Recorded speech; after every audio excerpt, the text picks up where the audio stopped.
su instrucción cotidiana son esos contenidos de aprendizaje. A partir de esos contenidos de aprendizaje, el docente debe hacer diseñar una situación de aprendizaje, diseñar situaciones de aprendizaje. Y escuchen muy bien el verbo diseñar, es decir, a mí como docente no me corresponde aplicar programas, es decir, no soy un aplicador de programas. Soy un diseñador de situaciones de aprendizaje a partir de los elementos que me da el programa. Es diferente. Si yo me asumo como un aplicador de programas, miren, estoy haciendo un reduccionismo de mi profesión y la estoy llevando al plano de quien realiza un oficio. Una persona que realiza un oficio no puede cambiar ni un punto ni una coma. Aplica recetas de cocina como el instructivo le dice, como la instrucción le dice, como la receta que tiene que estar relacionada con su oficio le dice. Un empleado de McDonald's, por ejemplo, por mucho que vea, aunque vea que la hamburguesa sabría mejor si le pone algún ingrediente adicional que a él le gusta, no lo puede hacer. Porque él tiene una instrucción, él realiza un oficio, ¿sí? Y tiene que hacer la hamburguesa exactamente como dice la fotografía, como dice la receta que en su capacitación le dieron. En cambio, una persona que realiza que desempeña una profesión, tiene libertad para seguir caminos, para tomar decisiones. Entonces, como docente, yo me debo asumir como diseñador de situaciones de aprendizaje a partir de los elementos que me da el programa, que me da el plan de estudios como referente. Entonces, tomo los contenidos de aprendizaje y a partir de esos contenidos de aprendizaje voy a realizar un diseño, el diseño de una situación de aprendizaje, ¿ok?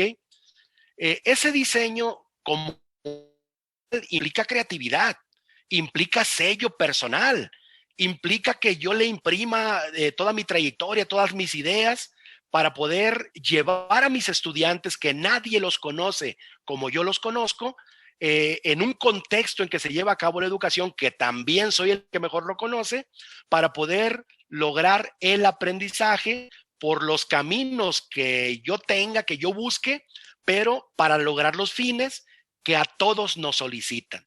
Y esos fines están plasmados en el plan de estudios y en cada programa educativo, ¿sí? Entonces, primera conclusión, al docente le corresponde recorrer el camino inverso al que recorrió el diseñador curricular, tomando como referente los contenidos de aprendizaje y diseñando con ellos situaciones de aprendizaje, ¿sí? ¿Cómo inicia el diseño de una situación de aprendizaje? Debe iniciar con una pregunta. Cuando tomo un contenido de aprendizaje, ¿sí?, de mi programa, el más específico de mi programa, yo me hago una pregunta metodológica esencial. Y la pregunta es, a ver, esos contenidos de aprendizaje que están en mis programas, ¿a través de qué estrategia didáctica puedo hacer que mis estudiantes se los apropien, los interioricen, los dominen? Pero además, ¿cómo hago para que se avance en el logro de competencias para la vida? Porque el que se apropien de los contenidos no me garantiza que resuelvan los problemas cotidianos de la vida. Para hacer frente a los problemas cotidianos de la vida, se necesita ser competente, no tener dominio de contenidos programáticos solamente, ¿sí? Se necesita desarrollar competencias. Entonces, cuando yo me hago la pregunta, ¿a través de qué estrategia didáctica puedo hacer que mis estudiantes se apropien de los contenidos de aprendizaje y se avancen en el logro de competencias? Estoy empezando mi diseño. Les voy a pedir que en el chat me retroalimenten un poco acerca de unos 3, 4, 5 contenidos de aprendizaje. De hecho necesito leer 5, pero 5 o 6 personas que anoten contenidos de aprendizaje que están trabajando en este momento en sus escuelas, ¿sí?, en sus instituciones educativas, que mencionen sobre qué están trabajando en este momento, ¿sí? Sobre qué están trabajando o qué dicen sus programas sobre lo que tienen que trabajar. Espero algunas respuestas en el chat para poder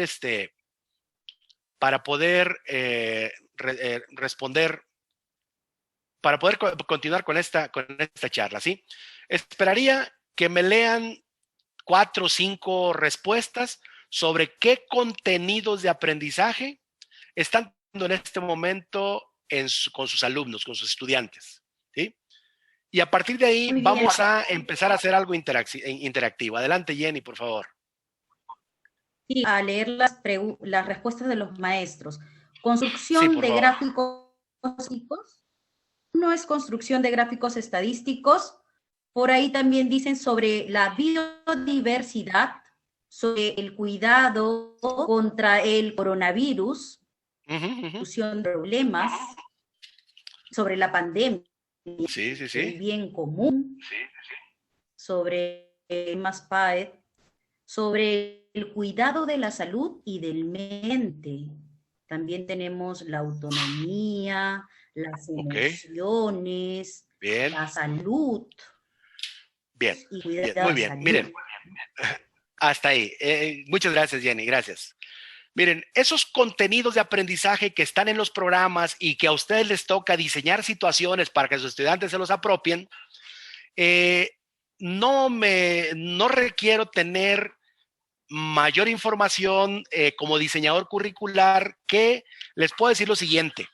Esos contenidos de aprendizaje en sus programas empiezan con un verbo operativo, operativo normalmente redactado en presente, ¿sí?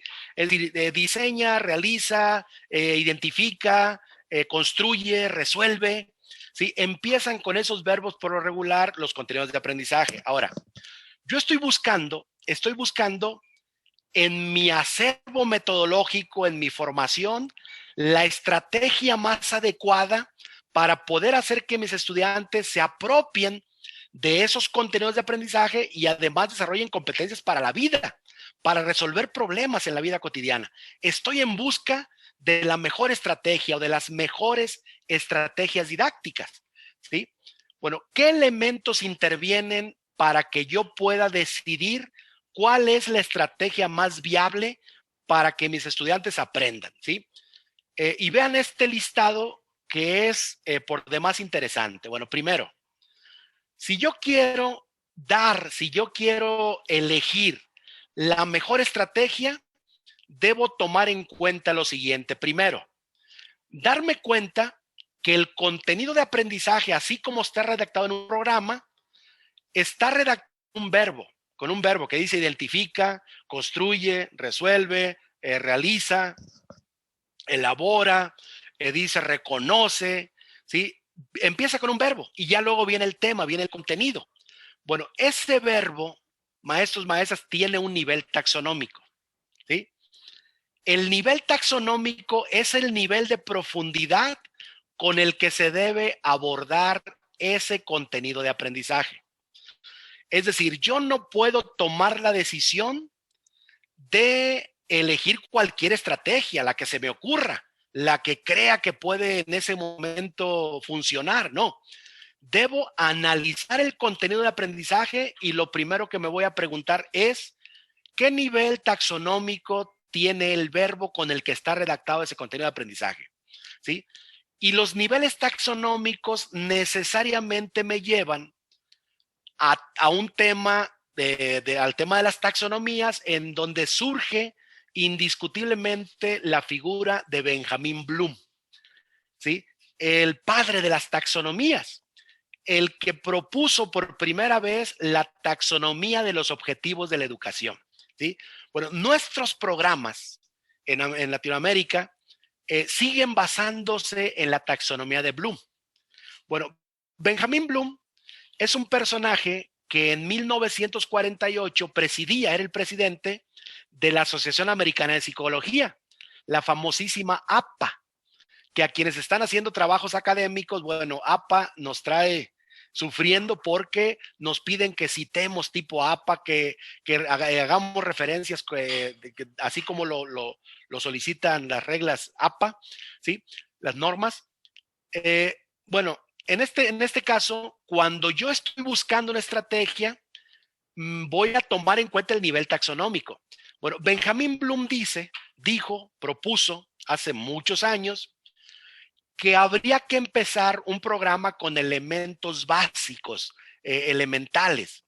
Es decir, si yo quiero aprender un conocimiento complejo, voy a empezar por lo simple, voy a empezar por las definiciones, voy a empezar con la conceptualización, con la clasificación, con la etimología, con el significado.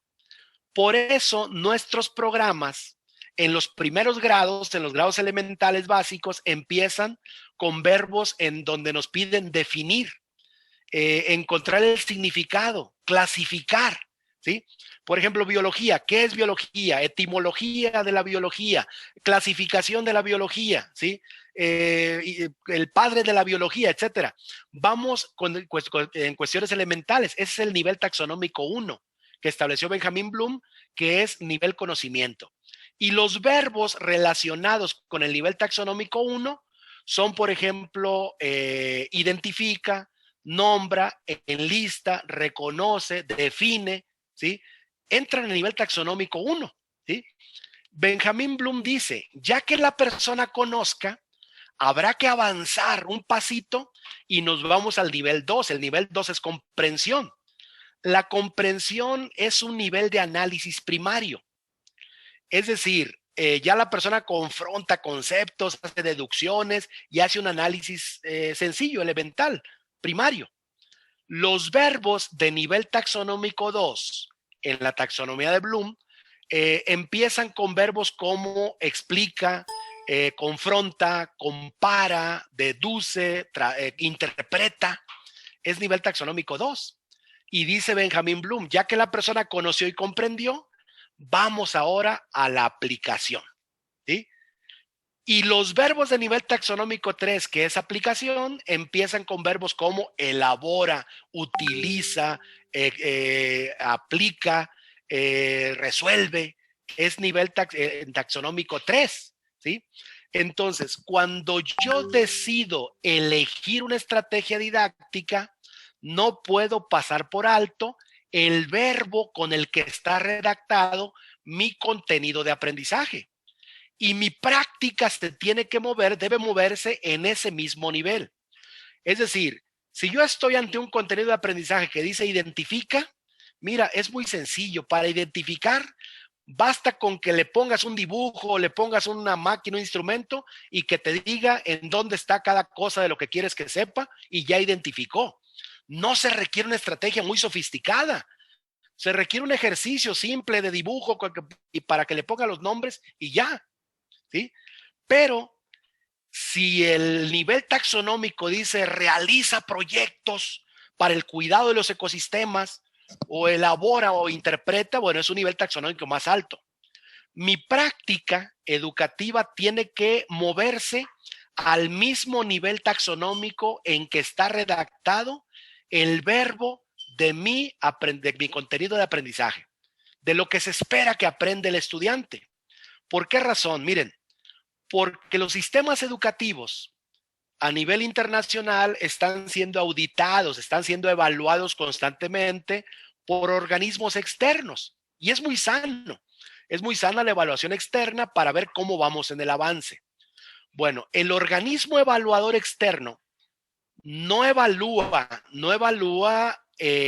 tu contexto, el rezago, las condiciones en que llevas a cabo el proceso de enseñanza-aprendizaje. No, evalúa el programa y el logro de los estudiantes con respecto a ese programa.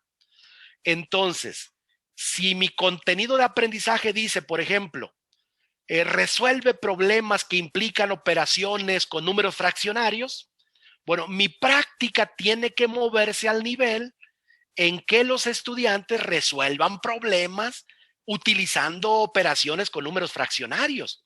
A nivel 3 de resolución de problemas. Pudiera ser que yo me encuentre en el dilema de que no puedo llevar a mis estudiantes a ese nivel porque traen un rezago grave por el contexto, por las condiciones, por el historial académico.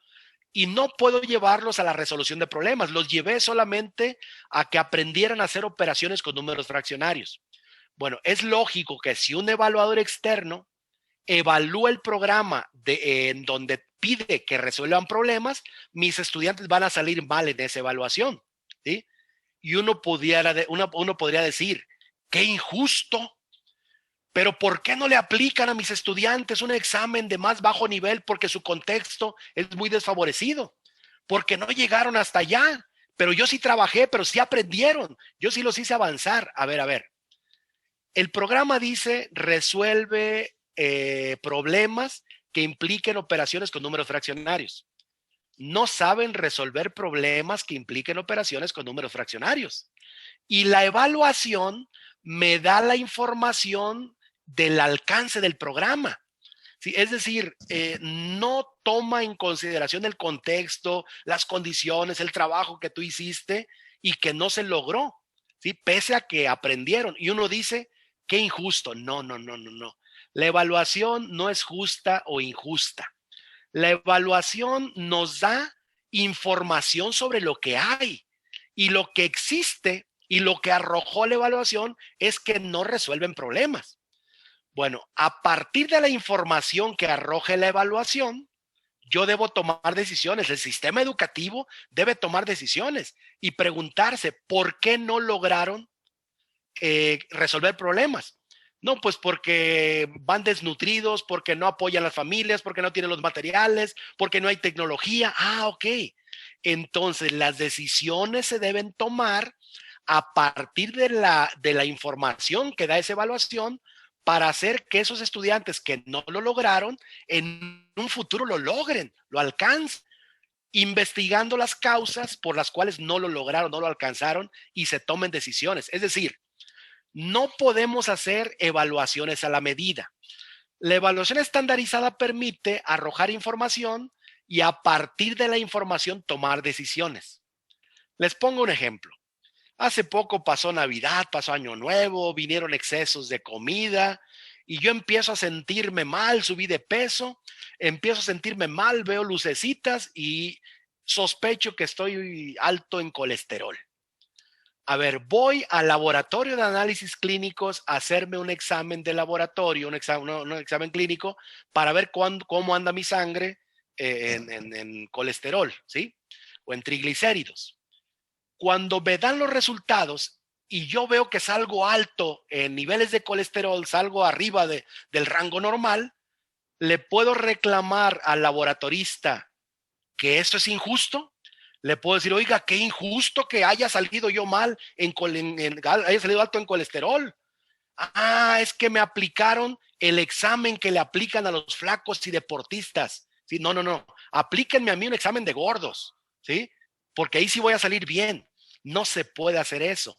Te aplican el mismo estándar que todos, ¿sí? Para que tú tomes decisiones a partir de la información que te da ese examen clínico, ¿no? Es lo mismo en educación, ¿sí? Es decir, la evaluación en sí no es justa o injusta, ¿sí? Te da información para que se tomen decisiones. Las decisiones sí pueden ser justas o injustas, pero vean lo importante que es que nuestra práctica se mueva al nivel que me piden los contenidos de aprendizaje.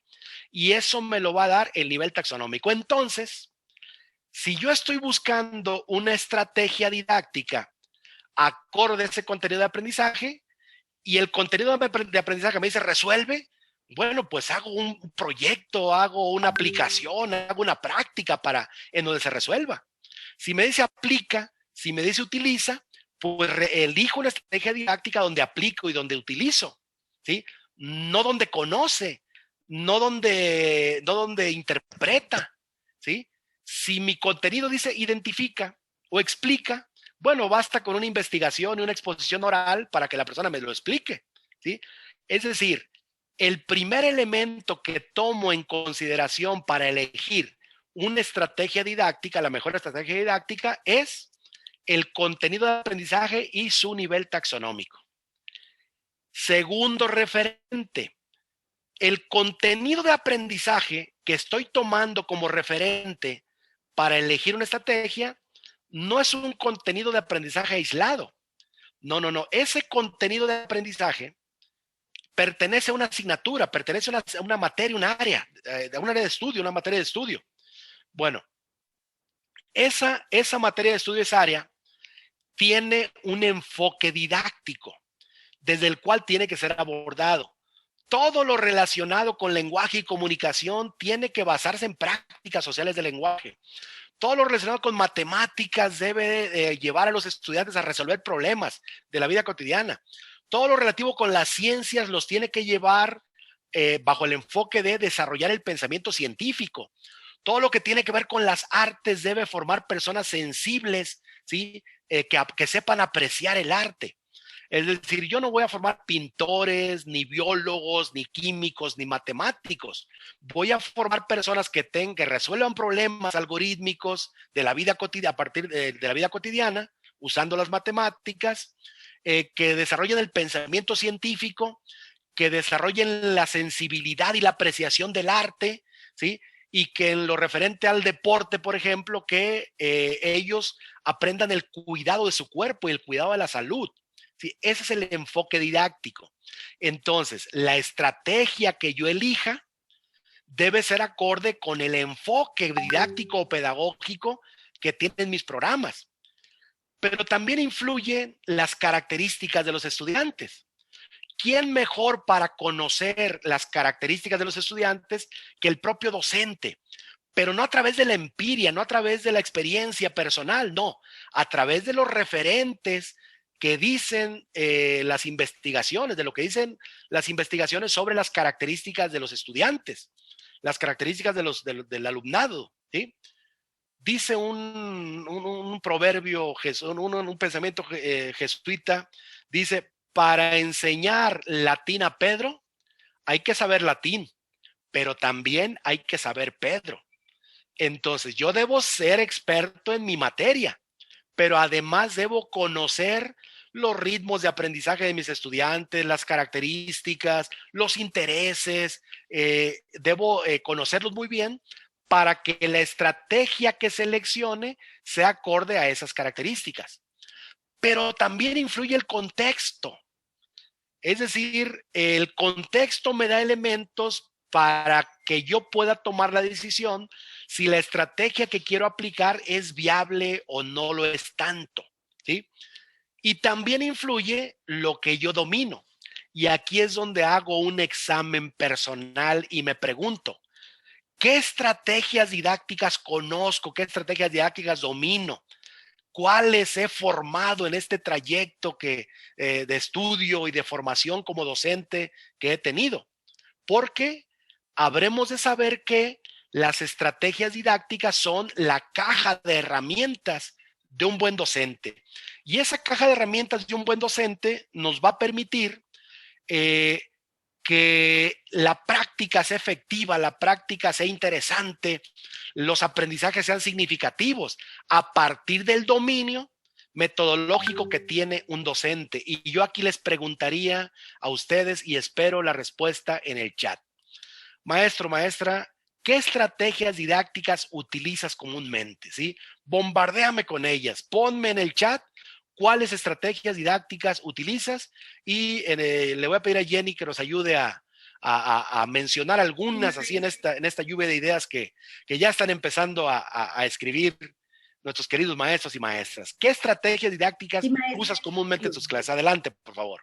Escuchamos. Dicen los maestros de metodología, también hablan sobre la lluvia de ideas, uso de títeres, canciones, lluvia de ideas, títeres, canciones, bien. Juegos, todo,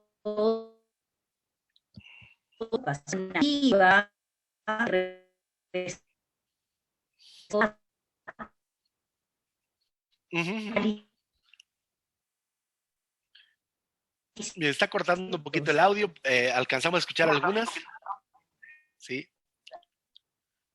Ok, escuchamos el juego, uso de títeres para hacer teatro guiñolo, dramatizaciones, componer canciones, lluvia de ideas, escuchamos por ahí también. Y bueno, una andanada, una gran cantidad de estrategias didácticas que estamos utilizando. Bueno, Nos debe quedar claro que las estrategias didácticas son el arma infalible, son el arsenal que tiene un docente para que su práctica sea interesante, que su práctica logre el cometido, consiga aprendizajes significativos de los estudiantes, ¿sí? Entonces, una de las áreas formativas permanentes de un docente es revisar su caja de herramientas, es revisar qué estrategias didácticas utiliza comúnmente, qué estrategias didácticas domina.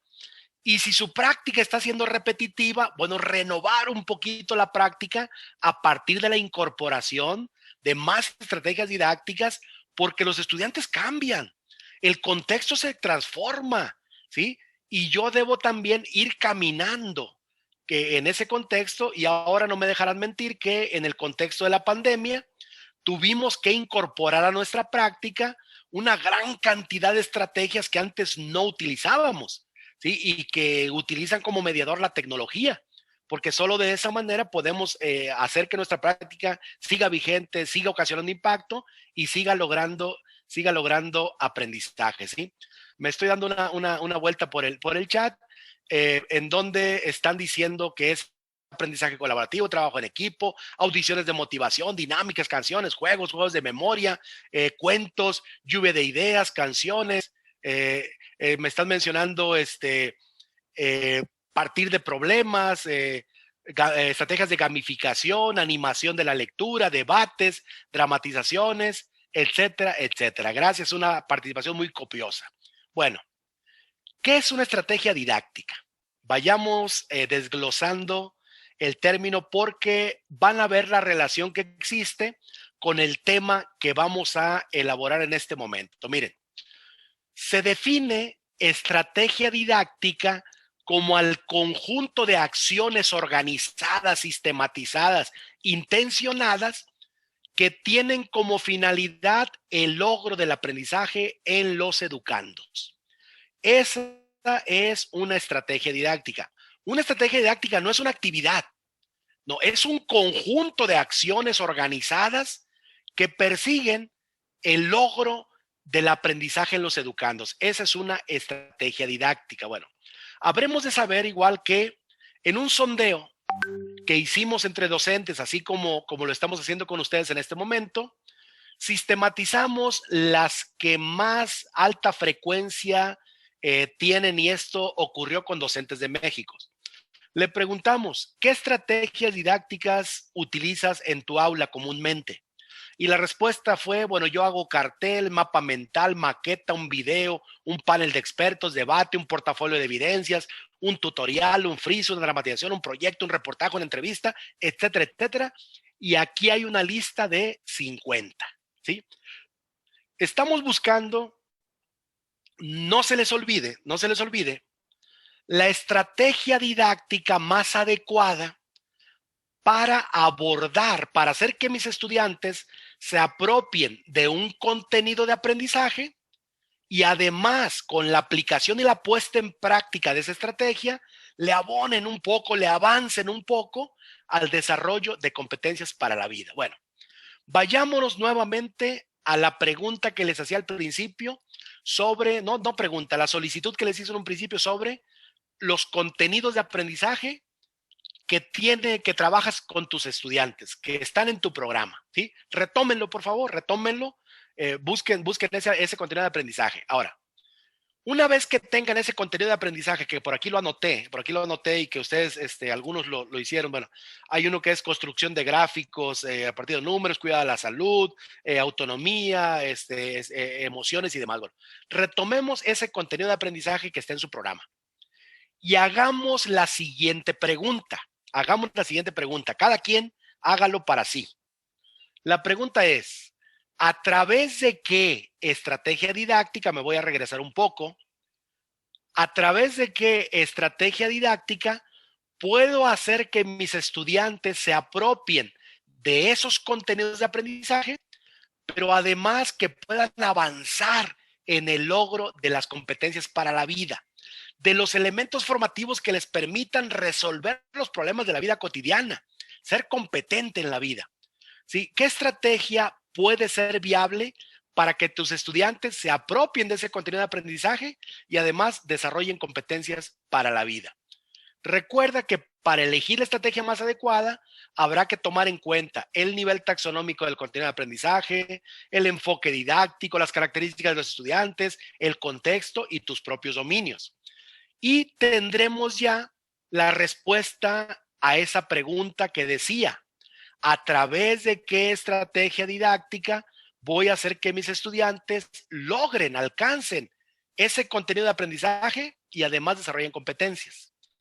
Y aquí les preguntaría, ¿cuál es tu respuesta? ¿Sí? ¿Qué responderías a la pregunta ya, pero ya tomando como referente un contenido de aprendizaje? ¿Sí? Y la respuesta tendría que ser un poco más completa en el chat, en donde me digan, este contenido de aprendizaje lo abordaría con esta estrategia. Y si me pueden dar una explicación más amplia, mejor. Es decir, este contenido de aprendizaje lo abordaría con esta estrategia porque mis estudiantes tienen tal edad, tienen tales intereses, el contexto tiene tales características, el nivel taxonómico es de nivel 3 y eso me da una explicación metodológica sobre la más grande decisión metodológica que tiene un docente al diseñar situaciones de aprendizaje. ¿Ok? Entonces, estamos dando respuesta a una pregunta. ¿A través de qué estrategia didáctica vas a hacer que tus estudiantes se apropien del contenido de aprendizaje y además desarrollen competencias para la vida? ¿Sí? Y nos vamos a dar una vuelta al chat a ver si tenemos algunas respuestas al respecto, ¿ok? Por ejemplo, dice Luz Bernabel, dice, los niños de 5 años deben desarrollar su pensamiento lógico y por ello se utiliza la exposición oral. Es decir, ella dice, ese contenido de aprendizaje, con niños de 5 años voy a usar la exposición oral y la exposición es la estrategia. El contenido de la biodiversidad lo abordaría con un portafolio, dice Víctor, ¿ok? La resolución de problemas lo abordaría a través del juego, ¿sí?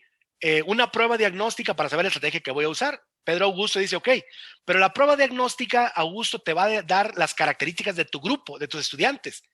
Entre otras cosas es el nivel que traen tus estudiantes para saber qué estrategia vas a abordar, ¿sí? En la contaminación ambiental con niños de cuarto, nos dice Antonia, la abordaría por medio de proyectos, ¿sí? Para reflexionar. Sí, proyectos artísticos, un libreto, lo haría con la cruz conceptual, ¿ok? Gladys dice formas de cuidarnos a través del juego de roles o dramatización, correcto. Elaborar un proyecto de vida a través del análisis y reflexión, ¿ok? Estoy leyendo respuestas. Un proyecto de emprendimiento, el cuidado del medio lo trabajaría con un debate, elaborar recomendaciones, una dramatización, etcétera. Muy bien, muy bien. Están muy bien, les aplaudo esa iniciativa, ¿sí? Esas prácticas tan diversificadas, tan ricas, que les gustan mucho a los estudiantes cuando son así dinámicas, cuando es de aplicación, de construcción social, ¿no? Obvio, estamos en un momento extraordinario y la intervención y las estrategias a utilizar también deben ser extraordinarias, por supuesto. Ahora, debo conocer, ya que tengo esa decisión, ya que ya que elegí la estrategia, me debo dar cuenta de lo siguiente. A ver, así como los contenidos de aprendizaje tienen un nivel taxonómico, tienen un nivel operativo, también las estrategias didácticas tienen un nivel operativo. Y mi práctica se debe mover, mi estrategia se debe mover al mismo nivel en que se mueve el contenido de aprendizaje. Es decir, si el contenido de aprendizaje dice identifica, nombra, enlista, bueno, yo voy a utilizar estrategias didácticas de nivel operativo 1 porque son aquellas que se utilizan para que mis estudiantes dominen contenidos de aprendizaje de carácter conceptual. Ejemplo, los voy a poner a hacer un resumen, un cuadro comparativo, un cuadro sinóptico, un mapa mental, un mapa conceptual, diagramas individuales, de manera individual. ¿Sí? El nivel taxonómico 1 por lo regular es individual, porque es aprendizaje, es apropiación de contenidos, de información. ¿Sí? El nivel taxonómico 2, en que se mueven las estrategias de nivel taxonómico 2, movilizan ya aspectos conceptuales, procedimentales, actitudinales, se hacen de manera colaborativa, aplicando lo aprendido, pero son de nivel taxonómico 2 porque se limitan a un docente y a una asignatura. Ejemplo, hacer un debate, una dramatización, una maqueta, un noticiero, un tutorial. Las estrategias de nivel taxonómico 3 son aquellas que desarrollan competencias para la vida, que manejan la transversalidad. Su ejecución implica periodos de tiempo, periodos más amplios. Su puesta en práctica involucra normalmente a más de un docente y a más de una asignatura, es decir, son los proyectos integradores. Y en este nivel 3 está, por ejemplo, el aprendizaje basado en problemas, el proyecto, el método de caso, el aprendizaje basado en el servicio, aprendizaje basado en incidentes críticos, etcétera, ¿sí? Es decir, mi estrategia didáctica debe moverse al nivel taxonómico en que se encuentra el contenido de aprendizaje. Bueno, reconstruyamos un esquema y lo que estamos haciendo es lo siguiente. Miren, el programa me da un contenido de aprendizaje que es lo que se espera que los alumnos aprendan. Con ese aprendizaje esperado, yo debo diseñar una situación de aprendizaje. El corazón de la situación de aprendizaje es ni más ni menos que una estrategia didáctica, la que yo elija de acuerdo al contexto, a las características de mis estudiantes, a mis dominios, al nivel taxonómico del contenido, etcétera. Elijo una estrategia didáctica. Esa estrategia didáctica, al ponerse en práctica, al llevarse a cabo con mis estudiantes, va a ocasionar, va a provocar, va a tener como consecuencia un desempeño. Es decir, yo voy a estar observando cómo mis estudiantes, a partir de mi instrucción, a partir de lo que yo estoy indicando, estoy viendo cómo mis estudiantes se apropian de información nueva y movilizan aspectos conceptuales, buscando información, exponiendo, leyendo, pero también movilizan a través de ese mismo desempeño aspectos procedimentales. Se organizan, toman decisiones, delegan funciones, trabajan con otros, pero también echan mano, también ponen en juego aspectos actitudinales de conducta, de reacción, de comportamiento. Y el desempeño no es otra cosa más que la movilización conceptual, procedimental, actitudinal que tienen mis estudiantes a partir de la operación de una estrategia didáctica. Bueno, esa estrategia didáctica se desarrolla en dos momentos. Es decir, supongamos que yo voy a hacer que mis estudiantes compongan y canten una canción sobre la higiene, ¿sí? La higiene. O voy a hacer que hagan una maqueta de la reproducción celular, por ejemplo. O sea, mi estrategia es componer una canción, mi estrategia es hacer una maqueta, mi estrategia es una exposición oral. Bueno, la exposición oral se refiere a un tema. La canción que van a componer se refiere a un tema. La dramatización que van a hacer con el Teatro Guiñol, con los títeres, se refiere a un tema, ¿sí? Bueno, ¿podrán mis estudiantes, y escuchen la pregunta muy bien, podrán mis estudiantes componer una canción de un tema determinado sin que dominen ese tema? ¿Podrán hacer una dramatización con títeres sin que conozcan el tema del cual van a charlar, van a platicar, van a estar dramatizando o haciendo los diálogos los títeres? No. Por eso mi estrategia debe partir de que mis estudiantes se apropien de los objetos de conocimiento. Es decir, la estrategia, cualquiera que sea, el cartel, la canción, la dramatización, el mapa mental, el video, etcétera, la estrategia se va a desarrollar en dos momentos. Al primer momento, estoy hablando de constructivismo social, le vamos a llamar interactividad. La interactividad se define como la relación del sujeto que aprende con el objeto de aprendizaje, ¿sí? Con el objeto del cual se va a aprender. el estudiante, el alumno con el libro, con la lectura, con el tema, ¿sí?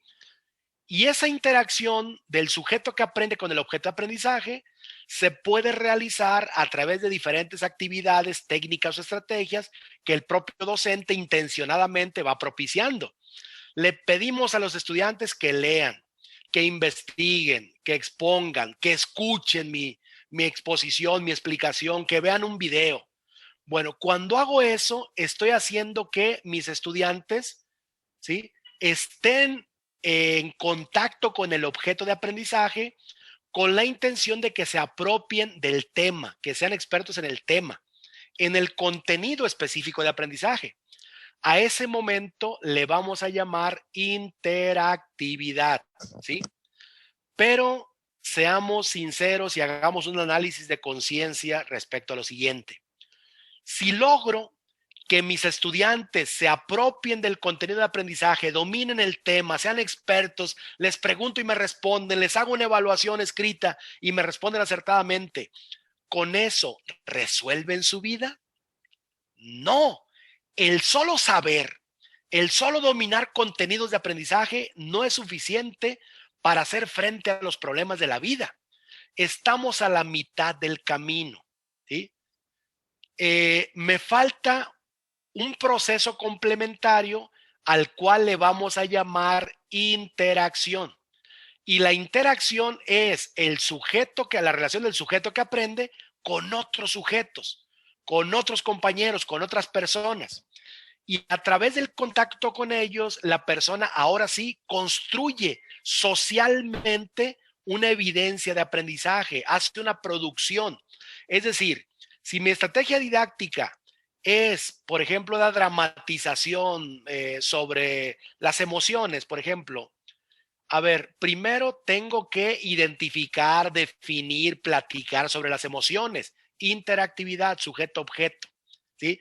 El sujeto que aprende con el contenido, con el tema que son las emociones. Posteriormente, vamos a hacer una dramatización donde nos organicemos, buscamos información, improvisamos, bueno, echamos mano de materiales, la creatividad, delegamos funciones, tomamos decisiones, trabajamos en equipo y vamos a transitar entonces del dominio de contenidos al desarrollo de competencias para la vida. Porque cuando trabajo con otros, cuando hago frente a una situación de aprendizaje, donde mis estudiantes están elaborando un proyecto, donde mis estudiantes están haciendo un debate, están haciendo una dramatización, están participando en elaborando un video, un tutorial en video, están comunicándose con otros, están tomando decisiones, están llegando a acuerdos, aprendiendo a trabajar en equipo, delegando funciones, resolviendo problemas. Y eso es mucho más importante que el contenido de aprendizaje mismo. ¿Por qué razón? Porque el contenido de aprendizaje es dinámico. El contenido de aprendizaje cambia, se transforma. A mí me enseñaron, por ejemplo, que el átomo era indivisible.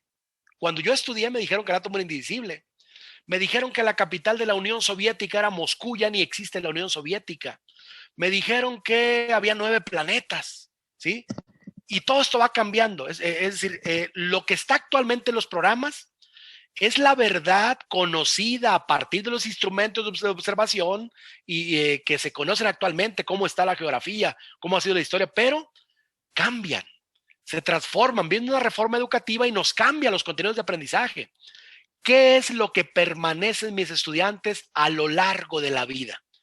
Permanece su capacidad para buscar información, para seleccionar la que le es útil, para tomar acuerdos, para trabajar en equipo, esa capacidad para resolver problemas, para comunicarse, para enojarse y contentarse, ¿sí? Eso permanece. Entonces, una estrategia didáctica debe desarrollarse siempre en 2 momentos.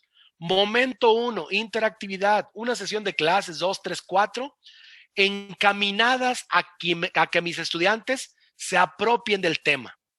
Y otras sesiones de clases encaminadas a que construyan socialmente, hagan frente a una situación, hagan un proyecto, un debate, una dramatización, un programa de radio, un noticiero de televisión, ¿sí?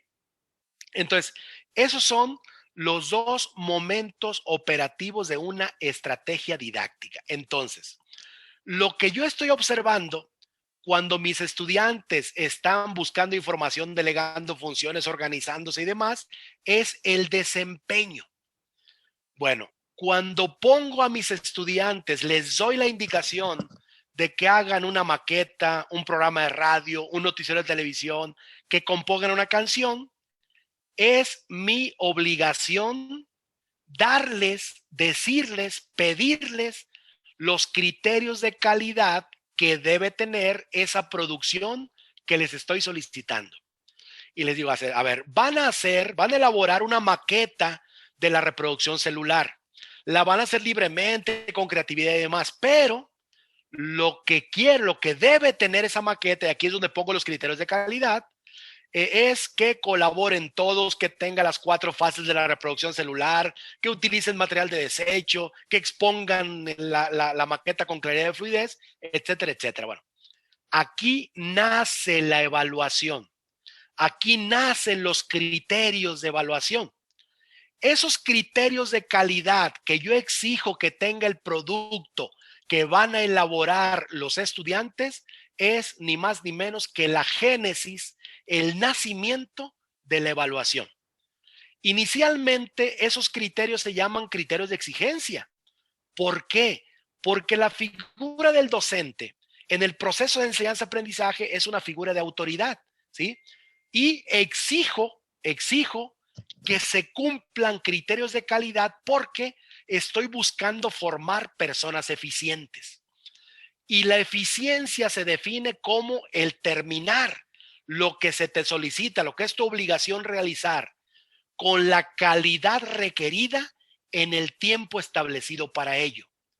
Una persona eficiente termina las cosas, hace los productos, realiza su trabajo apegado a criterios de calidad, pero en un tiempo determinado también, ¿sí?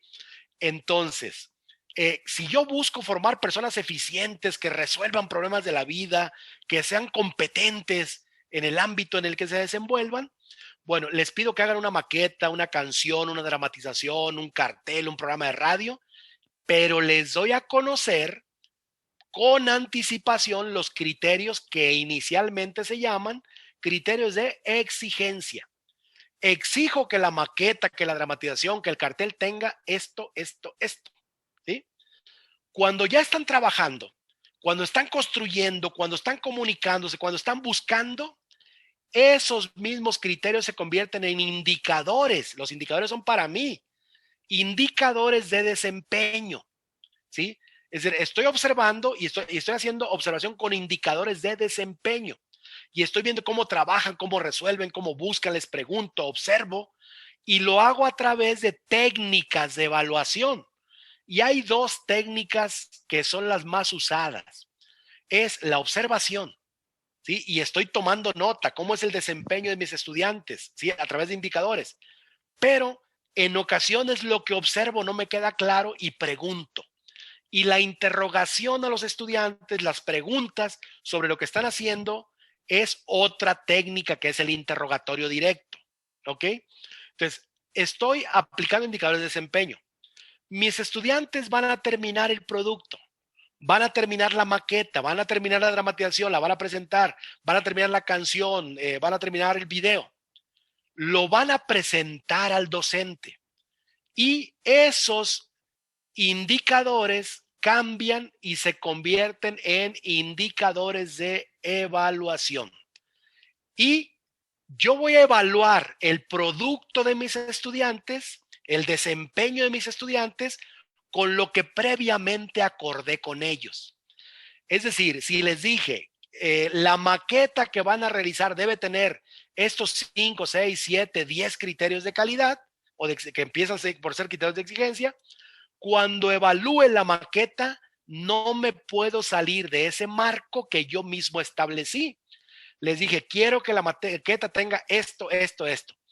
Si mis estudiantes me presentan una maqueta que tiene esto, esto, esto, pues obvio, mi evaluación hacia ellos va a ser alta. Si no tiene lo que le solicité, pues va a ser una evaluación baja. Vamos a ver más adelante cómo está este interesante asunto. Me voy un poco al chat porque quiero retroalimentar esto que estamos viendo con las aportaciones que están haciendo algunos, ¿sí? Entonces, bueno, trabajo extensivo, está diciendo Maritza. Un contenido de aprendizaje se refiere a un tema determinado, exactamente, ¿sí? Pero ese contenido, Víctor, tiene un verbo en el cual debo mover mi práctica, ¿sí? Los estudiantes primero lo internalizan, aplicando los términos vygotsquianos, lo internalizan. Aplicando términos peyetanos, lo acomoda y lo asimila para lograr su desarrollo, ¿sí? Dice Lidia, dice efectivamente, hay que darles los criterios. Sí, la evaluación no puede ser oscura. La evaluación tiene que ser abierta, transparente. Es decir, vas a hacer, te exijo, vamos a hacer esta construcción social y debe apegarse a estos criterios de calidad, ¿sí? Y quien los da, quien los diseña, es el propio docente, ¿sí? Dice, ya no se usa la palabra indicador, dice Maybol, bueno,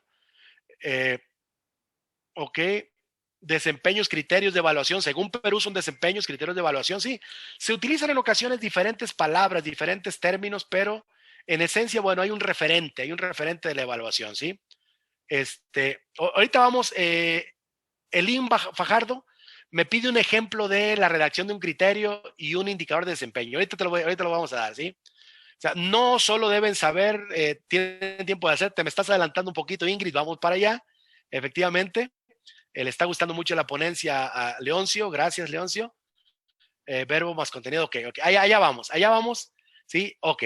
De verdad están impacientes para lo que sigue, ya se me están adelantando, pues vamos de una vez allá. Miren, ¿cómo se redacta un indicador de evaluación?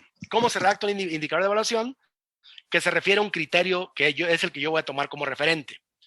Un indicador de evaluación, de acuerdo a una aportación que hemos hecho durante mucho tiempo referida a cómo se lleva a cabo la evaluación en México, hemos propuesto y ha tenido muy buena crítica la siguiente estructura. Es decir, los indicadores de evaluación se redactan con 3 elementos importantísimos. Primer elemento, tienen un verbo, tienen un contenido y una circunstancia en la cual se evalúa. Ejemplo, presenta información de fuentes confiables. Si yo voy a revisar un portafolio de evidencias, voy a evaluar una exposición, entonces voy a verificar que esté presentando información de fuentes confiables, que presente su producción, la maqueta, la canción, el programa de radio, el video en tiempo y forma, ¿sí? Que exprese sus ideas con claridad y fluidez, que colabore con sus compañeros al trabajar en el equipo, ¿sí? Es decir, los indicadores de evaluación se van a redactar tomando 3 elementos: verbo, contenido y circunstancia.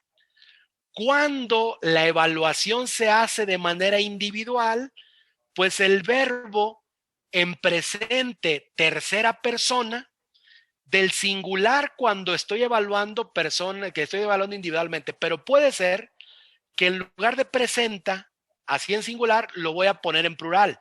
Presentan, ¿sí? ¿Qué significa? Que yo estoy evaluando el desempeño de un equipo, de un grupo de personas que está exponiendo lo que investigó, por ejemplo, ¿sí? Expresa o expresan, pero tiene que ser un verbo en tercera persona, del singular o del plural, ¿ok? Pero siempre un verbo. ¿Por qué? A ver, no se les olvide que el mundo de las competencias es el mundo de las evidencias. Y una característica de los programas actuales es, una característica es la inmediatez, son del aquí, de la ahora. Una competencia se demuestra en este momento, es verificable en este preciso momento, ¿ok?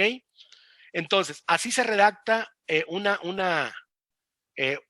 un indicador de evaluación. Eso es una propuesta. Ahora, me iría yo a una pregunta una pregunta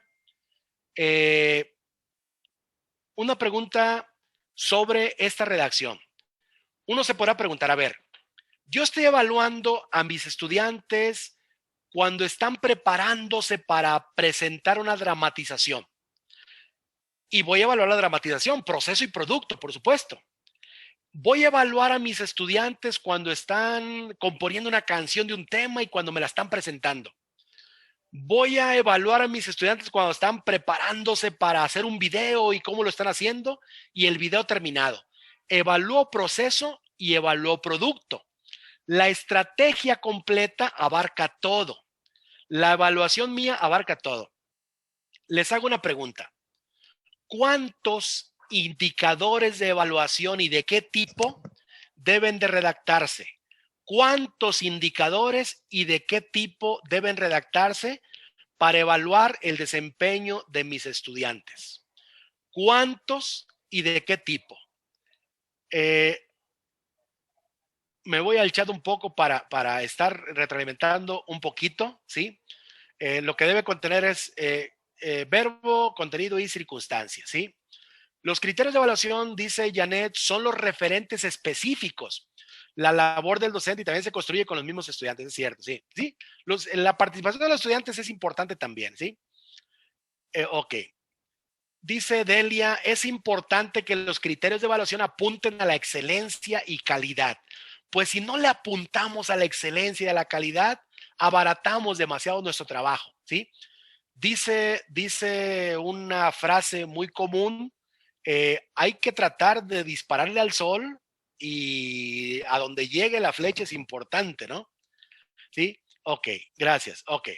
Dice, ya tenemos una respuesta, dice Coveña Rentería, 3 procedimentales, actitudinales y conceptuales. 3, dice que 3. Procedimentales, actitudinales y conceptuales. ¿Esos son de qué tipo? Son de 3 tipos, efectivamente, ¿sí? A ver, ok, gracias. Miren, respuesta a esa pregunta. ¿Cuántos indicadores y de qué tipo? ¿Cuántos indicadores y de qué tipo? Respuesta. Cuando tú vas a redactar indicadores para evaluar el desempeño de tus estudiantes, al estar poniendo en práctica una estrategia didáctica, tú debes evaluar el proceso de construcción y el producto construido. Se evalúa proceso y producto. ¿Con cuántos indicadores? Respuesta. No menos de 5 y de preferencia no más de 10. ¿Por qué razón? Porque no vamos a evaluar, no podemos utilizar menos de 5 porque fíjate lo que estamos evaluando. Proceso y producto. Dominio conceptual, dominio procedimental y dominio actitudinal. Entonces, ¿alcanzarán menos de 5? No. Para evaluar proceso, para evaluar producto, para evaluar dominio conceptual, dominio procedimental y dominio actitudinal, por lo menos se requieren 5 indicadores de evaluación. ¿Sí? ¿Por qué no más de 10? ¿Por qué no más de 10? Porque en el contexto del desarrollo de competencias educativas, la evaluación es en vivo, en ese momento. Yo voy a evaluar la canción que me están presentando mis estudiantes en cuanto la terminen. En ese momento saco mi herramienta de calificación y estoy poniendo la evaluación que tuvieron los estudiantes en el desempeño, ¿sí? Cuando la construyeron en el proceso y en el producto que me están presentando, ¿sí? Entonces, si yo hago una herramienta de calificación de más de 10 indicadores, pues va a ser demasiado tardado evaluar a mis estudiantes con estos criterios de calidad, ¿no? Ahora, debo tomar en cuenta que la redacción que haga yo de mis indicadores 5, 5, 6, 7, 8, 9 o 10 deben considerar la existencia de indicadores conceptuales, procedimentales y actitudinales. No puedo solamente evaluar la apropiación de contenidos o la organización o el comportamiento o la reacción. No, estoy evaluando el desempeño. Estoy evaluando integralmente a mis estudiantes en un desempeño. Y el desempeño, como la competencia, es la movilización conceptual, procedimental y actitudinal. Entonces, debo redactar entre 5 y 10 conceptuales, procedimentales y actitudinales. Bueno, hagamos un ejercicio. Seleccionen ustedes, vamos a hacer un pequeño respiro, digamos, van ustedes a tener así un momento de pensar, un momento de reflexión, respiren profundo, recuperen lo aprendido y estamos ante lo siguiente. A ver, estoy suponiendo que ustedes eligieron un contenido de aprendizaje, ¿cierto? Si no lo eligieron, tómenlo, por favor, retómenlo. Segundo, estoy considerando que ya tomaron una decisión con respecto a la estrategia didáctica a través de la cual van a hacer que sus alumnos se apropien de ese contenido de aprendizaje y además que le abonen el desarrollo de competencias para la vida. ¿Sí? La estrategia. Esa estrategia va a propiciar un desempeño. Va a hacer que sus estudiantes primero realicen actividades, técnicas, estrategias para apropiarse del contenido y que después socialmente construyan un producto. ¿Sí? Bueno, les pregunto y les doy un lapso, les doy un tiempo para que lo hagan. Redacta así en borrador y como puedas ahí, si tienes papel y lápiz o la misma computadora, entre 5 y 10 indicadores para evaluar a tus estudiantes, ¿sí?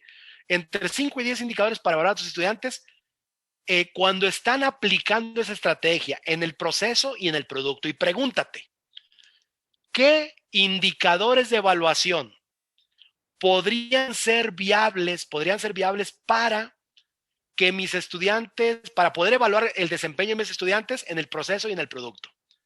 Démonos un ratito, 3, 4, 5 minutitos para redactar, ¿sí? Pueden tomarle a su agua, pueden darle una mordida al pan que tienen ahí a un lado, pueden estirarse un poco para tomar aire y oxigenar el cerebro. Adelante, ¿sí? Quiero que redacten entre 5 y 10 indicadores de la herramienta, de la estrategia, para evaluar la estrategia que eligieron para que sus estudiantes lograran ese contenido de aprendizaje y además desarrollaran competencias. Vámonos. Empezamos a redactar, por favor. Ok, y ahorita voy al chat en donde me van a estar compartiendo algunas personas de los más de 600 que están conectados, ¿sí? Me van a compartir esos indicadores. Yo sé que hay quienes trabajan muy rápido y me van a presentar algunos de esos indicadores. Adelante, adelante, ¿sí? Adelante. Voy a hacer un momento de silencio. Vayan pensando mientras ustedes están escribiendo. Yo voy a estar en el chat observando, ¿ok? Adelante.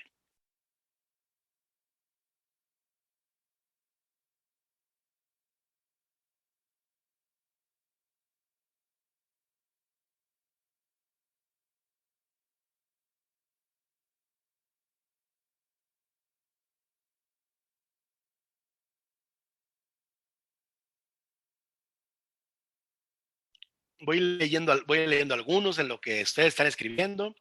Hay quien dice, expresa su nombre con conciencia, fonología, con alegría y emoción. Expresa sus emociones a través de las palabras. Escribe descripciones de sí mismo en 2 párrafos. Opera las operaciones binarias sin errores. Sabe redactar el texto argumentativo, más bien redacta el texto argumentativo asumiendo un punto de vista sobre el aborto. Selecciona los elementos del dibujo para su elaboración de su proyecto. ¡Qué barbaridad! ¡Qué increíble! Están excelentes sus indicadores. Expresa su nombre con conciencia fonológica. Expresa con claridad sus ideas. Expone en forma clara, ¿sí? ¿Qué se está evaluando, Julio? Cada quien está evaluando la estrategia que eligió. Estás evaluando el desempeño de tus estudiantes cuando están operando una estrategia en el proceso y en el producto. Interactúa con sus compañeros en inglés para realizar conversaciones. Muy bien, Carla. Argumenta con profundidad sus ideas a través de un debate. Humberto, excelente. María del Carmen precisa su compromiso cotidiano en relación a las virtudes. Elabora una carta durante la clase. Resuelve problemas planteando su entorno. Ok. Indicadores cualitativos. Así es, sí. Argumenta sus ideas. Ahí le falta el complemento nada más. Ok, identifica los problemas o necesidades del aprendizaje. Utiliza cuadernos de campo. Ahí me falta la circunstancia, Clemencia. Utiliza cuadernos de campo al realizar qué, al presentar qué, ¿sí? Expresa sus ideas acerca de los sismos con claridad. Muy bien. Aplica los colores eficientemente. Carrasco, Córdoba, Mirta, ahí te falta. Dice, aplica los colores eficientemente, pero al realizar qué, ¿sí? Al realizar un prototipo, al realizar un bosquejo, ¿sí? Etcétera, ¿no? Diseñan su trabajo experimental. También me falta esto, Elena, Rocío. ¿Sí? Diseñan su trabajo experimental a trabajar con otros o cuando hacen prácticas, no sé. Organiza sus ideas sobre los casos de hábitos de salud. Correcto, Sebastián. Planifica las actividades de su equipo. Respeta, escucha a sus compañeros. Ahí me falta, Oscar, de Jesús, me falta la circunstancia. Respeta y escucha a sus compañeros al trabajar en el equipo, al realizar el debate, etcétera, ¿no? Ok. Excelentísimo, excelentísimo. Están muy copiosa la participación y muy acertadas sus aportaciones. Aquí Silvia ya nos está presentando un listado de varios reactivos. Gracias, Silvia, Maribel. ¿Sí? Identifica los textos bíblicos referentes a la vida de Jesús. Bien. Menciona los cuidados de su cuerpo en la vida cotidiana. Bien. Lee con fluidez. No, hombre, de aquí sales una joya esto que están haciendo así colaborativamente. Bueno. Miren, excelente, excelente. Les aplaudo esa iniciativa y esa precisión y ese entendimiento que han logrado con respecto a la redacción de los indicadores de evaluación. Ahora vean lo siguiente. Cuando tú redactas 5, 6, 8, 9, 10 indicadores, los redactas, siempre uno tiene la duda de si estos indicadores son completos, están bien, les falta, ¿sí? Entonces, uno debe hacer preguntas verificadoras, pero antes quiero darles una excelente noticia al respecto.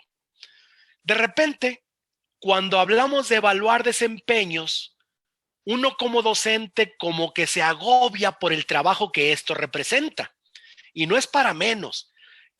Son tantas las tribulaciones cotidianas de mi práctica que cuando pienso, y además debo evaluar el desempeño de mis estudiantes, redactar indicadores de cada producto que construyan y hacer esta herramienta de calificación, y de repente eso parece que es un trabajo exorbitante, un trabajo que me rebasa.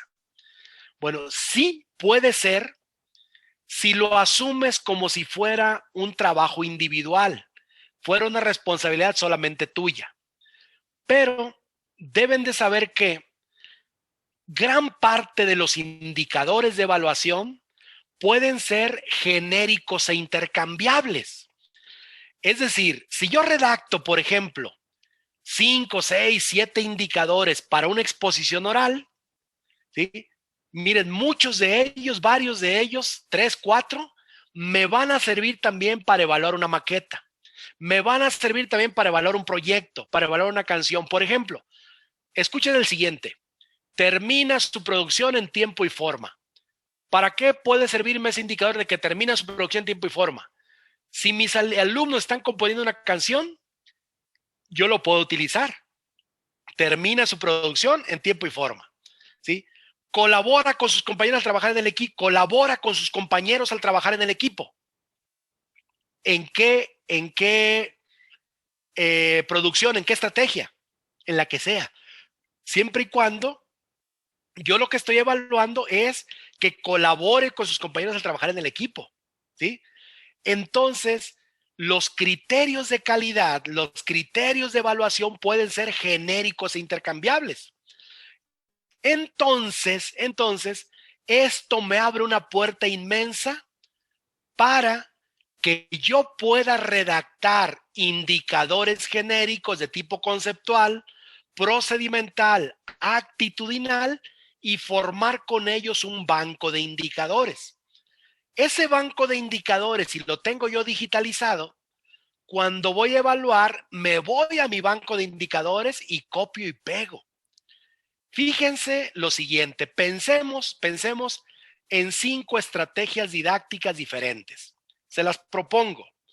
Dramatización, maqueta, ¿sí? Proyecto, un proyecto ecológico, por ejemplo, ¿sí? vamos a pensar también en un debate y en una exposición oral, ¿sí? Entonces, dramatización, debate, exposición, maqueta. Vamos a pensar en 5 estrategias. Vean lo siguiente.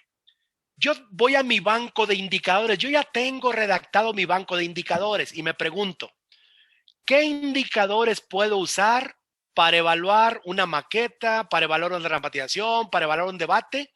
Y me voy a mi banco de indicadores y aquí tengo ya. Estos son algunos nada más. Estos son indicadores conceptuales. Son indicadores conceptuales, pero son indicadores genéricos. Conceptuales, pero genéricos. ¿Qué significa genéricos? Genérico significa que no importa que evalúes el tema cualquiera, que no importa que estés evaluando un grado primero, segundo, tercero, ¿sí? No importa el tema, no importa la asignatura, no importa el grado. Los indicadores conceptuales te pueden servir para estudiantes de cualquier nivel educativo en cualquier tema, ¿sí? Porque lo que están verificando es el dominio del tema, la apropiación de la información. Entonces, un indicador genérico es esto: aporta ideas provenientes de de fuentes confiables en la dramatización, en el debate, en la maqueta, en el video, en la canción. Yo voy a verificar que aporte ideas provenientes de fuentes confiables. ¿Ok? Muestra tener dominio suficiente del tema. ¿Del cuál tema? Del que estés viendo, del que estén aprendiendo, con el que estés trabajando. ¿Sí? Le puedes agregar ahí del tema tal. ¿Sí? Pero este es genérico. Presenta su producción con todos los componentes estudiados. A ver, lo que yo estoy revisando, voy a verificar que tenga todos los componentes estudiados y le puedo poner entre paréntesis ¿sí? Expresa opiniones relevantes respecto al tema. ¿Cuál tema? El que estén viendo. ¿Sí? Estos indicadores son indicadores genéricos y esa característica genérica permite que sean aplicables a cualquier tema, ¿sí? Y a cualquier nivel educativo y a cualquier asignatura. Bueno, este banco de indicadores genéricos, tú lo puedes ir enriqueciendo día con día, de manera tal que cuando vayas a hacer la evaluación del desempeño de tus estudiantes, te vayas a tu banco de indicadores conceptuales y elijas 1, 2, 3 y copias y pegas.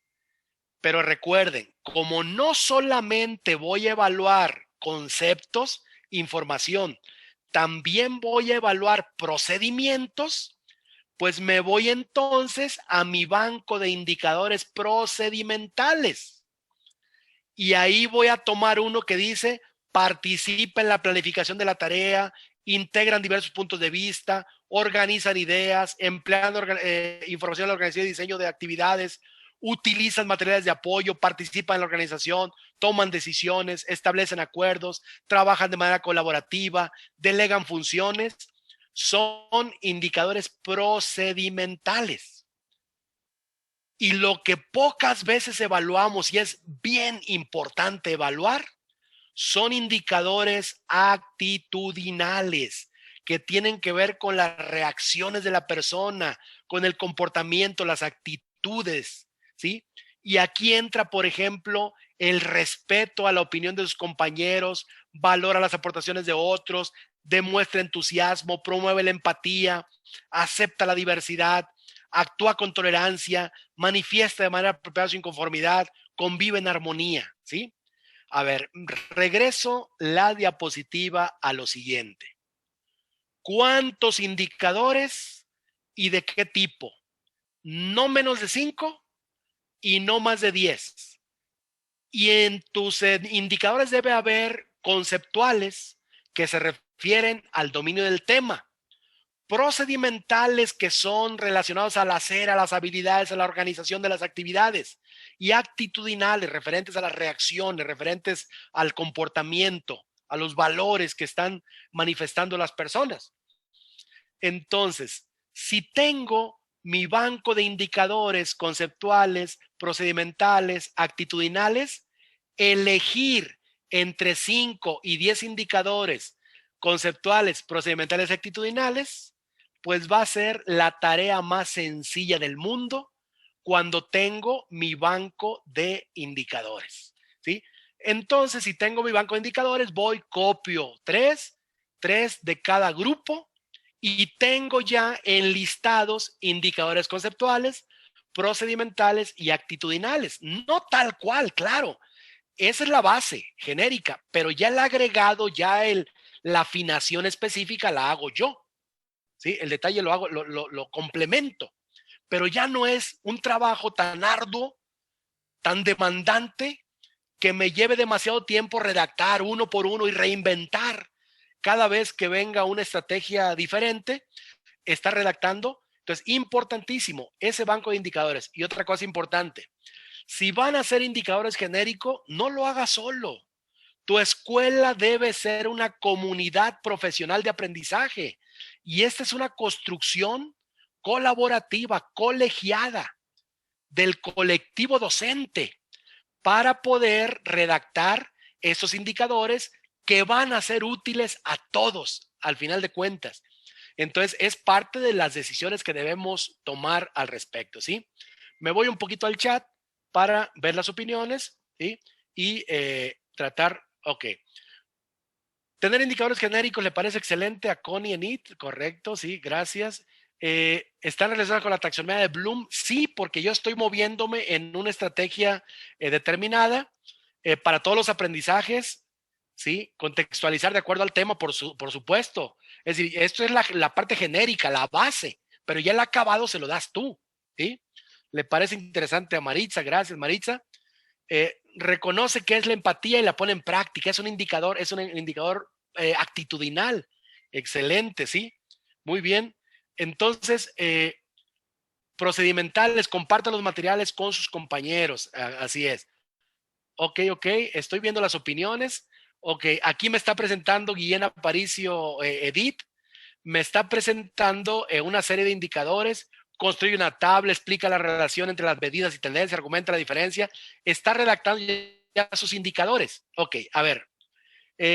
Patricia Edith me está presentando 1, 2, 3, 4, 6 indicadores para su estrategia.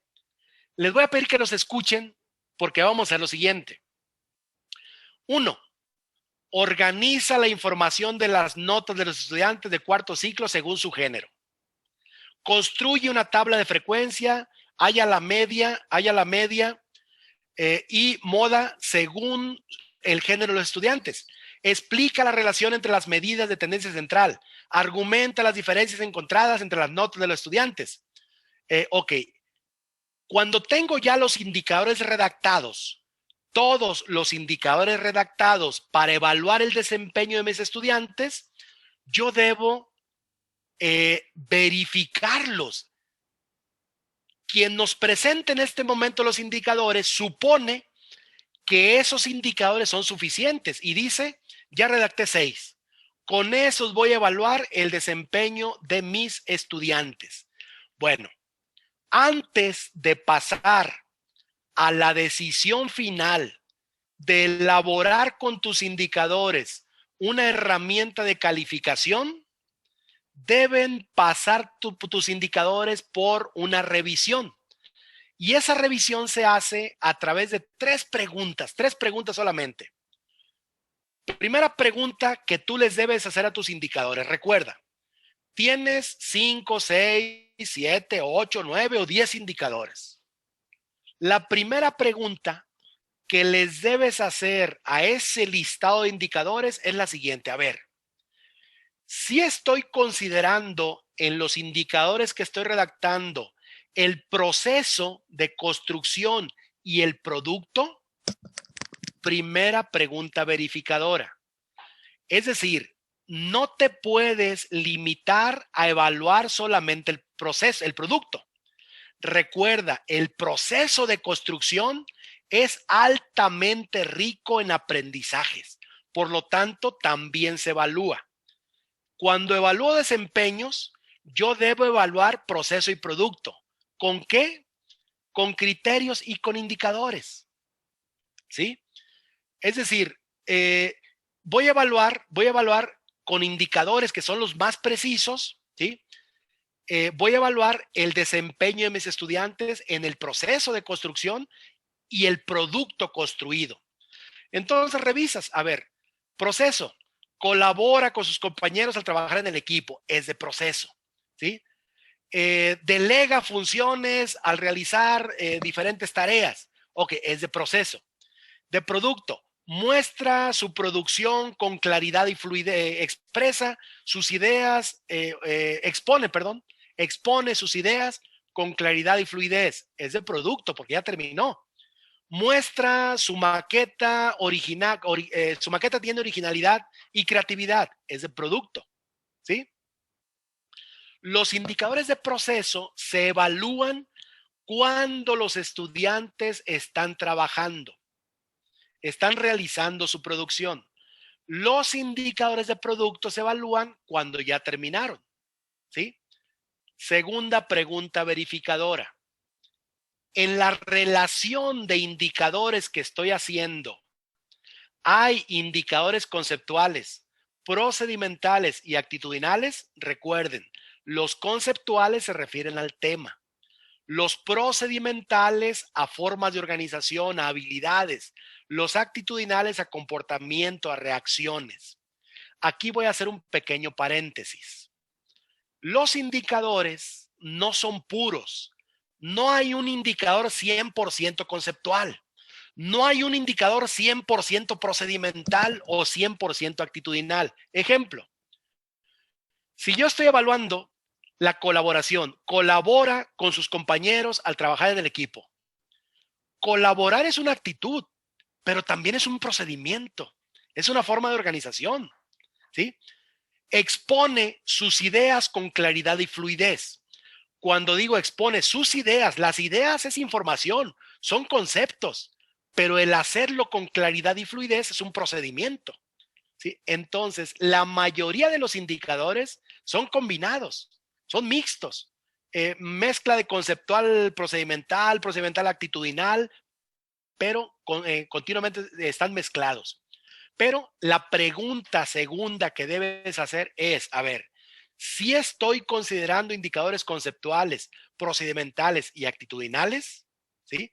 Y habrá que ponerle palomita a esa pregunta para que yo pueda seguir adelante.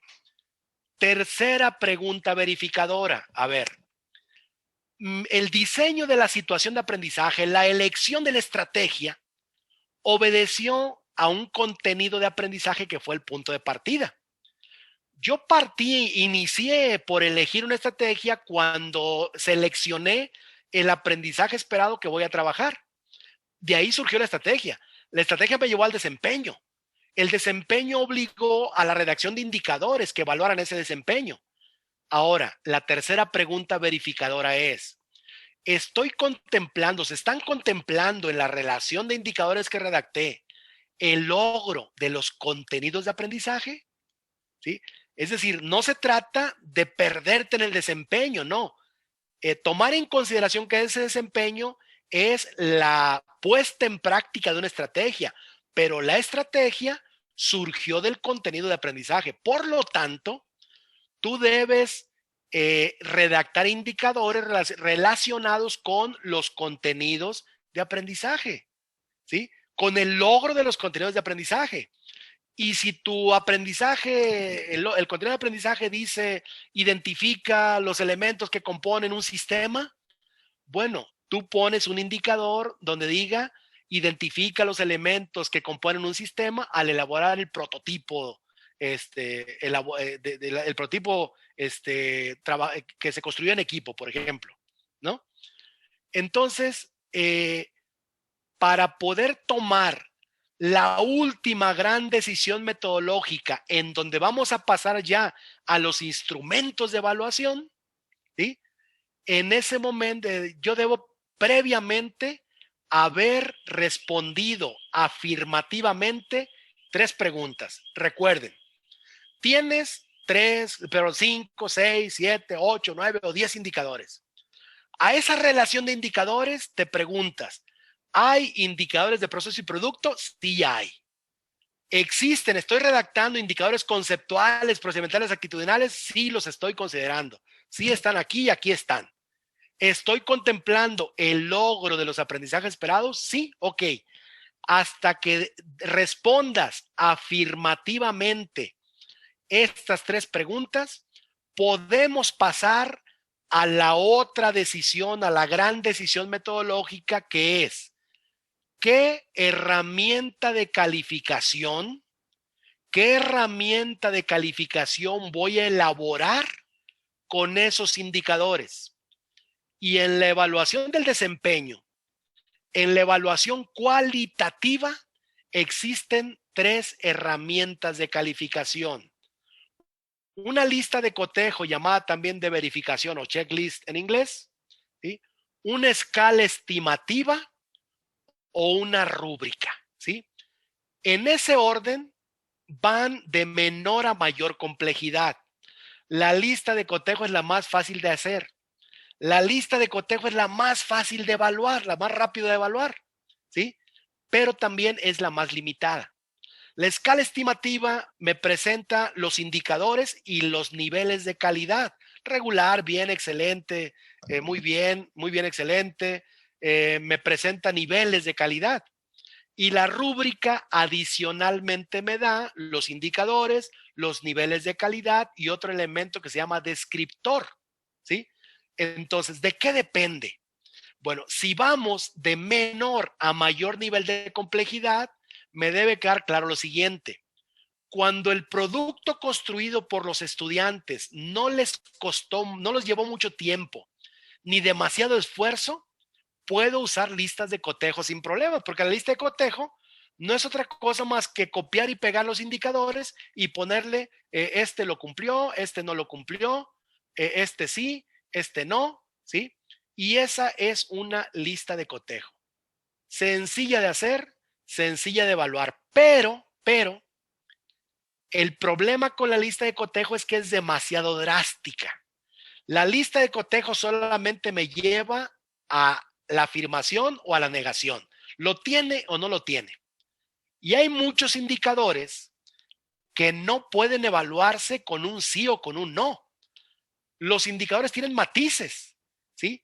Bueno, cuando mis indicadores tienen matices y yo quiero ser más preciso en mi evaluación, entonces con los indicadores evaluados, con los indicadores redactados y validados, me voy a elaborar mejor una escala estimativa.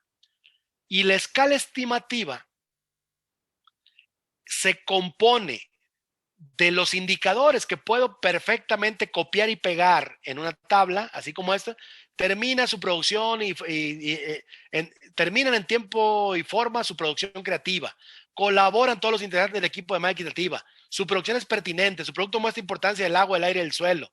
Muestra dominio del tema. Se apegan al tiempo de exposición, ¿sí? Es decir, tiene los indicadores, pero adicionalmente, estos son niveles de calidad en el que está logrado cada indicador. Entonces yo evalúo, terminan en tiempo y forma su producción creativa. Equipo 1 o persona 1, regular, bien, muy bien o excelente. Elijo un rango, ¿sí? Elijo un nivel de calidad. Indicador número 2, colaboran todos los integrantes del equipo de manera equitativa. Pues yo vi que no fue de manera equitativa, vi que solamente trabajaban unos y otros no, por lo tanto no lo voy a poner excelente, lo voy a poner en muy bien. Su producción es pertinente en relación al perfil del grupo, no me pareció pertinente, lo voy a evaluar en bien. Su producto muestra la importancia del agua, el aire, el cielo. Sí, excelente. Eso sí, lo resaltaron muy bien y lo pongo en tal lugar. ¿Sí? Muestran dominio del tema. Les faltó un poquito. Lo voy a poner muy bien. La escala estimativa, entonces, me da niveles de calidad. ¿Sí? Es una escala de estimación en donde el indicador me permite matizarlo y poder evaluar el nivel de calidad con que se logró ese indicador. La escala estimativa tiene un problema cuando se aplica con los estudiantes. La escala estimativa es demasiado polémica, demasiado controversial, ¿sí? Inmediatamente los estudiantes te dicen, pero ¿por qué está poniendo al equipo uno excelente? Lo hicimos mejor nosotros, merecemos nosotros el excelente, y despierta mucha polémica, aún en los niños más pequeñitos.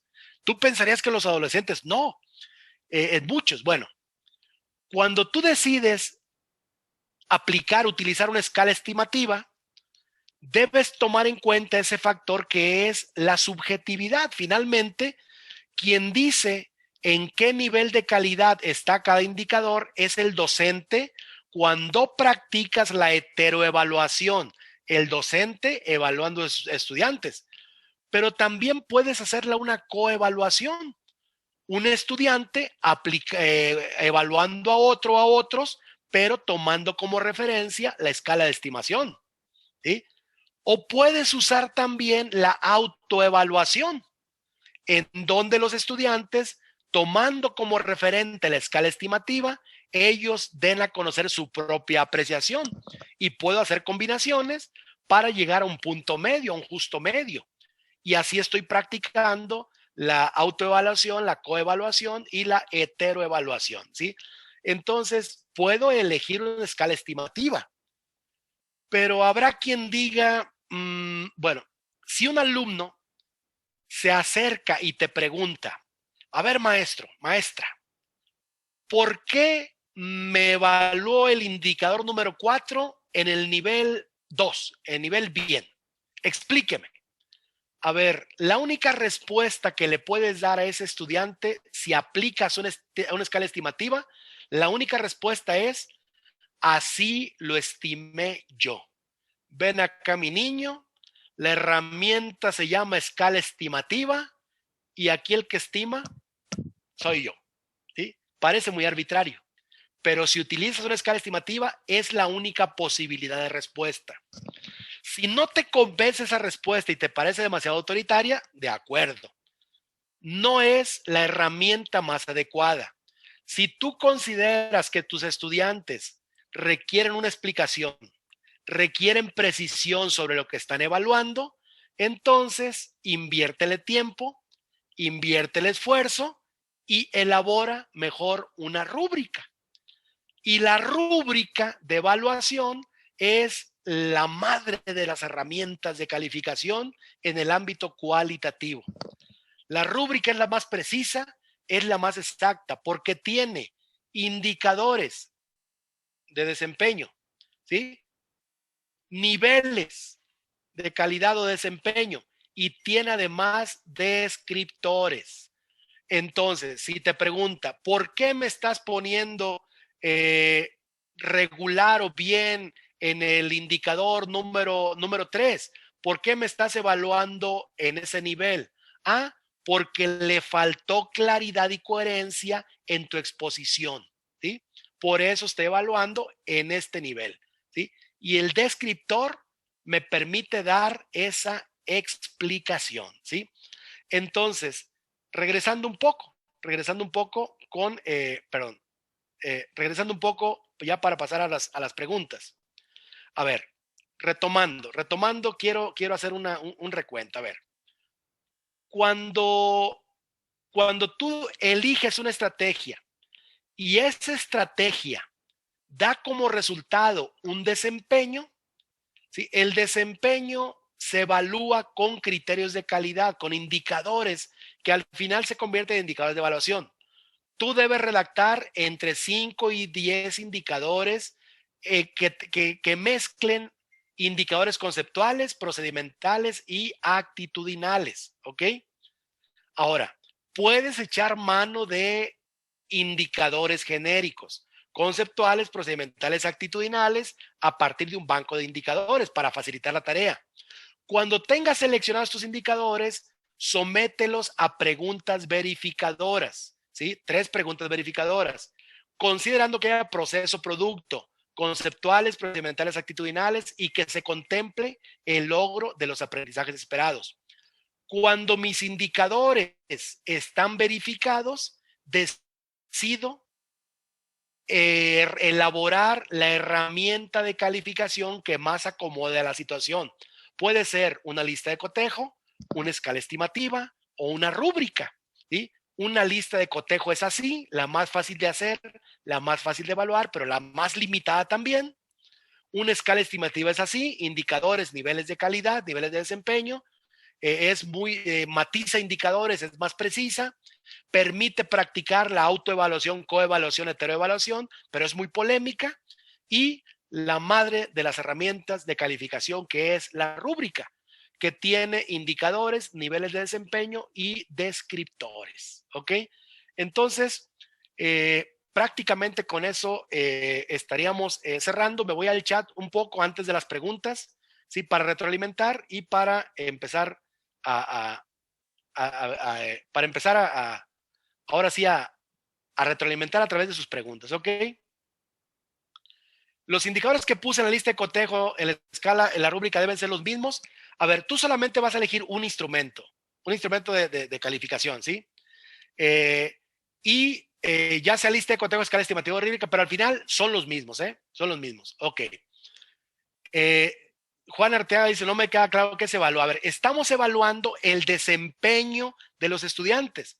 El desempeño es la movilización conceptual, procedimental, actitudinal. Por lo tanto, los indicadores de evaluación ante ese desempeño tienen que ser conceptuales, procedimentales, actitudinales, ¿sí? O sea, es lo que estamos evaluando, ¿sí? Descriptores y cruce de indicadores y niveles, correcto. Ahí está. Dice Ortega, la rúbrica la aplico para el producto final. Buena decisión. Miren, los productos del día a día que no llevan mucho tiempo, mucho esfuerzo, se pueden evaluar sin problema con una lista de cotejo.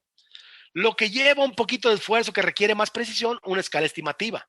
Pero un producto integrador final que llevó tiempo, esfuerzo, sería demasiado injusto no aplicar una rúbrica, ¿sí? Ahora, una recomendación última recomendación. Lo óptimo, maestros, maestras, para evitar polémicas, para ser muy precisos, sería que incorporáramos a los procesos de evaluación de manera muy regular y sistemática las rúbricas. ¿Por qué no lo hacemos? ¿Por qué las rúbricas son un tanto difíciles de hacer, son tardadas? Bueno, sugerencia. Así como los indicadores son genéricos e intercambiables, las rúbricas también pueden serlo. Ejemplo, miren, tú haces una rúbrica para evaluar una exposición oral de tus estudiantes. Y los indicadores que ponen es por ejemplo, si la información presentada se fundamenta en fuentes confiables, si expresa sus ideas con claridad y fluidez, si matiza su exposición, si muestra tener dominio del tema. Eso es lo que estás evaluando en una exposición oral. Mira, no importa que la exposición oral sea de historia, sea de lenguaje y comunicación, sea de química, sea de matemáticas, la rúbrica puede ser la misma. ¿Por qué razón? Porque la rúbrica evalúa la estrategia exposición oral. Obvio, algunos indicadores se van a referir al contenido. Esos indicadores referentes al contenido son cartuchos que se quitan y se pone uno nuevo. Pero de 8 indicadores, pues solamente vas a cambiar 1 o 2 y ya no tienes que redactar la rúbrica completa. Sugerencia, hagamos también un banco de rúbricas genéricas donde tomemos como referente la estrategia didáctica. Rúbrica para evaluar una exposición oral, rúbrica para evaluar una dramatización, rúbrica para evaluar un debate, rúbrica para evaluar un proyecto. Y miren, pregúntenle a San Gogle, rúbrica para evaluar un proyecto. Y les van a salir un montón de rúbricas que han aplicado otros docentes en un proyecto X, y yo les aseguro que el 60% de esa rúbrica te va a servir a ti también. Entonces, no se requiere trabajar de más o desmotivarnos, porque esto representa mucho trabajo, mucho esfuerzo. No, necesitamos organizarnos. tener indicadores genéricos, tener rúbricas genéricas y encaminarnos a la evaluación del desempeño a través de indicadores con instrumentos y herramientas de evaluación cualitativa, listas de cotejo, escala estimativa o rúbricas. ¿Ok? Me voy al chat en unos minutitos que nos quedan antes de pasar a preguntas y respuestas. ¿Ok? Me voy a los últimos comentarios. ¿Sí?